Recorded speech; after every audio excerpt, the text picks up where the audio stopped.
Magandang araw mga kabagsik. Narito pong muli ako upang magbahagi sa inyo ng isang istorya na siguradong kapupulutan ninyo ng aral. Ang istoryang ito ay tungkol sa pagmamaltrato sa isang dalaga na anak sa labas. Bumaligtad ang mundo nila nang nilantad ang tunay na pagkatao nito. Halika at alamin natin ang buong istorya.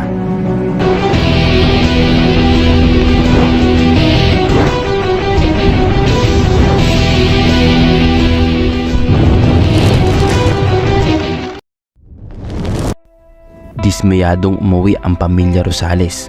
Hindi nila maunawaan kung bakit hindi pwedeng ganapin ang pagbasa ng Last Will and Testament kung wala ang presensya ni Tanya, gayong hindi naman ito miyembro ng pamilya.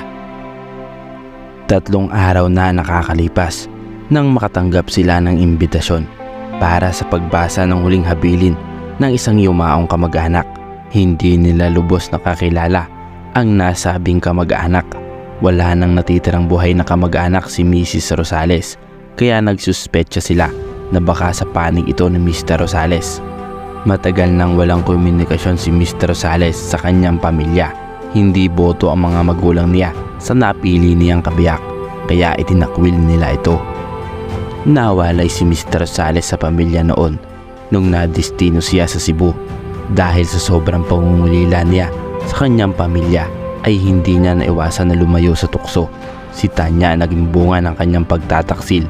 Nang mamatay ang ina ni Tanya sa panganganak ay inuwi niya ang bagong silang na sanggol sa kanyang pamilya. Bilang bastarda ay kailanman ay hindi itinuring si Tanya na bahagi ng pamilya. Siya ang tinaguriang dakilang kasambahay ng buong pamilya. Pati ang sariling ama ay hindi siya itinuturing na anak. May kota ang rason niya ng tubig at pagkain. Hindi siya pinapayagang gumamit ng kuryente, maliban na lang kung paglalaba at pamamalansya, pagluluto at paglilinis. Bawal siyang gumamit ng telepono. Ang tanging kabaitan lang na ipinakita nila kay Tanya ay ang patirahin siya sa kanilang tirahan at pag-aralin sa mababang paaralan. Hindi ininda ni Tanya ang pagtrato sa kanya ng mga Rosales dahil alam niya kung saan siya lulugar. Pero hindi ibig sabihin nito ay maninilbihan siya sa pamilya ng habang buhay. Kumakahid si Tanya at gumagawa siya ng paraan para makapag-ipon ng pera nang makaalis na siya sa kanilang poder. Isang scholar si Tanya sa kanyang paaralan. Hindi ito alam ng pamilya. Ang perang ibinibigay sa kanya para sa kanyang matrikula ay ginagamit niyang puhunan sa maliit niyang negosyo.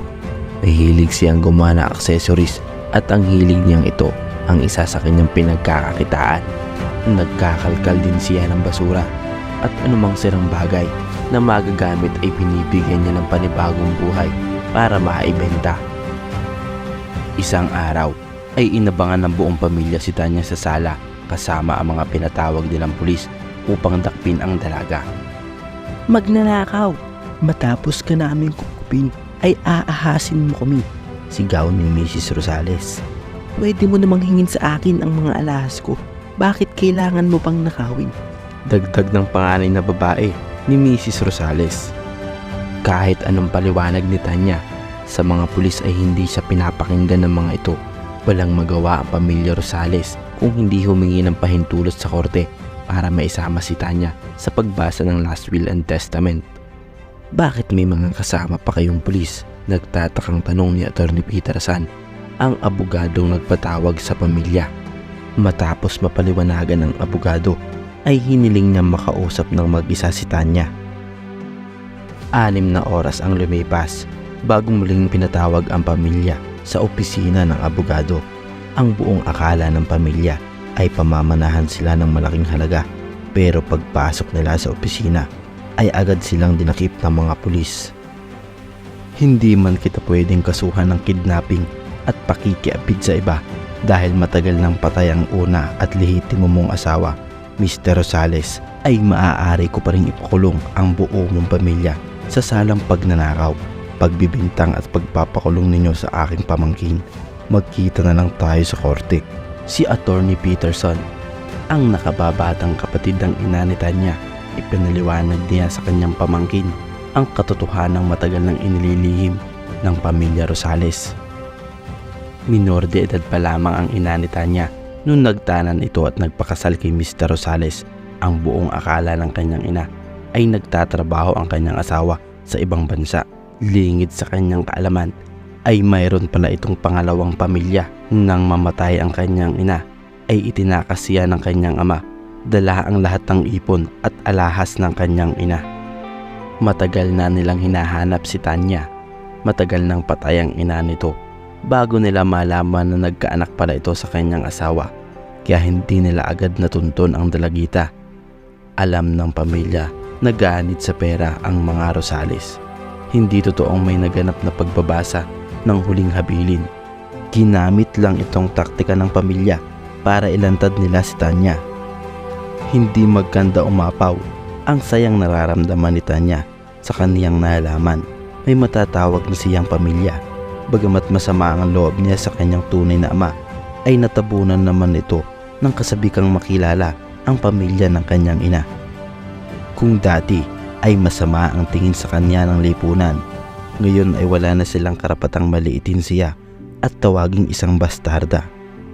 Laking kahihiyan ang inabot ng pamilya Rosales sa kanilang ginawa kay Tanya. Sila ay nahatulan ng ilang taong pagkakakulong. Humingi naman ng pasensya ang pamilya Rosales. Subalit huli na ang lahat sapagkat malaki na ang sugat na dulot na ginawa nito kay Tanya at masyadong malaking halaga na ang kinamkam nila sa pagmamayari ng yumaong ina ni Tanya. Sa pangyayaring iyon ay parang isang bilanggo na nakalaya si Tanya sa kamay ng pamilya Rosales dahil sa loob ng ilang taong pagmamalupit sa kanya at pagtrato na parang isang hayop ay makakapamuhay na siya ng maayos. Dahil alam niyang siya ay ligtas na sa piling ng totoong pamilya niya at sa pamilya ng kanyang ina. Hindi na siya mag-aalinlangan pa o matatakot sa kung ano ang mangyayari sa kanya bawat araw na lilipas. Dahil nangako ang kapatid ng kanyang ina na hindi na muli siyang mawawalay sa piling nila at nangako din ito na kung sakali mang makalaya ang kanyang ama ay hindi na muli ito makakalapit kay Tanya. Nasaksihan natin ang isang kwento ng isang babaeng walang awang minaltrato, pinagdamutan at pinagkaitan ng pagmamahal ng isang mayamang pamilya dahil sa ito daw ay bastarda. At nasaksihan din natin kung paano nabaliktad ang kanilang mga buhay noong pagkakataong mailantad na ang tunay na pagkatao ng pobreng dalaga. Mga kabagsik, hanggang dito na lamang po ang istoryang ito. Nawa ay may napulot kang aral. Para palagi kang updated sa mga bagong kwento ko, nakapupulutan mo ng aral, ay nakikisuyo ako na maaari mo bang isubscribe ang aking channel. I-hit mo na rin ang notification bell. Maraming salamat po.